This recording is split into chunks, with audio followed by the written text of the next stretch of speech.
Asia and the Pacific are home to 4.3 billion people and half the world's urban population, with 120,000 people moving to cities every day, creating daily demand for 20,000 affordable homes. Some cities where housing is scarce and costly because they don't have enough land or they are where the jobs are concentrated find it hard to provide enough public housing for a continuously rising urban population. Hong Kong, China, the Republic of Korea, and Singapore have wrestled with this problem for decades. In Hong Kong, a special administrative region of the People's Republic of China since 1997, mountainous terrain limits the amount of buildable land.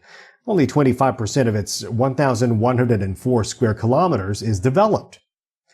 In 2016, facing mounting public pressure, the Hong Kong government built more public housing to add to the existing 750,000 rental units. Public housing is mainly built by the Hong Kong Housing Authority and the Hong Kong Housing Society, with heavily subsidized rents to make it cheaper than private housing. Local wages are lower than for expatriate workers, and the private market is highly speculative, commanding higher rents than locals can afford. Many apartments sit empty, with owners banking on rising prices to make the property market a mainstay of investment. Hong Kong's 7 million people face an almost constantly severe housing shortage. Despite the administration's efforts to build more public housing, developers are usually bound to create public housing alongside private development. Still, the Housing Authority says the waiting period for public housing increased in 2016 to almost 4 years.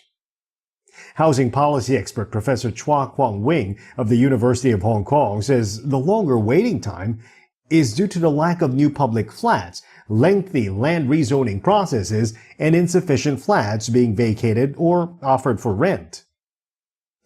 The housing shortage has forced thousands of residents to pay ever higher rents to live in squalid, subdivided flats.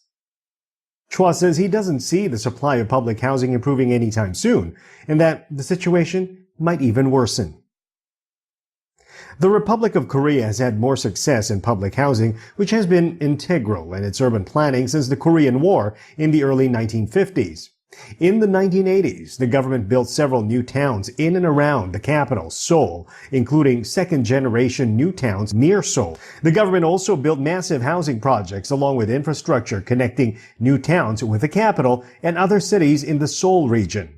The government has encouraged urban populations and foreign investment to move to other cities, such as Busan. Public sector institutions were key in increasing housing supply, led primarily by the Korea National Housing Corporation in 1962 and the Korean Land Development Corporation in 1981, which merged in 2009 to form the current Land and Housing Corporation.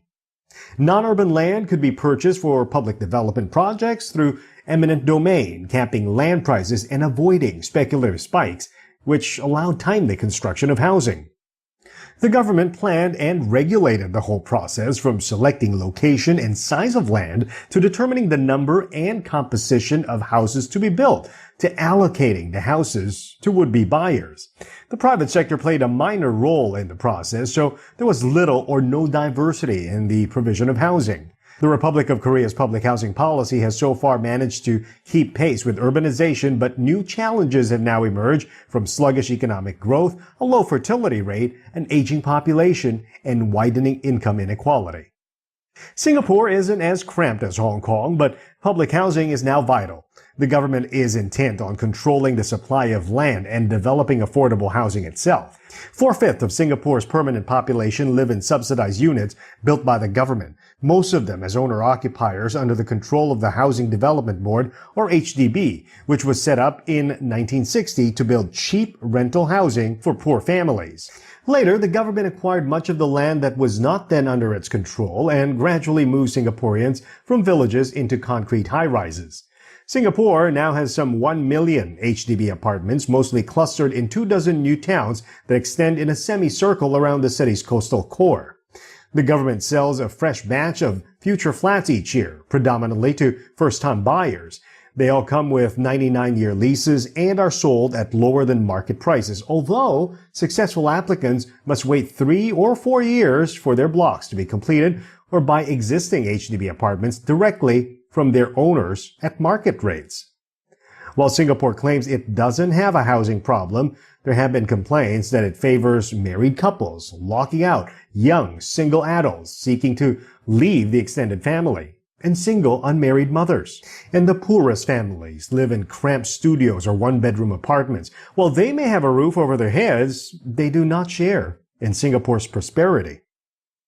This episode was based on an ADBI blog post by Kyung-Hwan Kim, Vice Minister for Land, Infrastructure and Transport, Republic of Korea, and Miseon Park, Associate Research Fellow at the Korea Institute for Human Settlements. Additional information is from other sources cited in the show notes.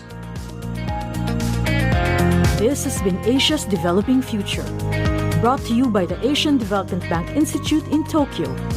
See the show notes for the transcript and related material. For more information about us, please visit adbi.org.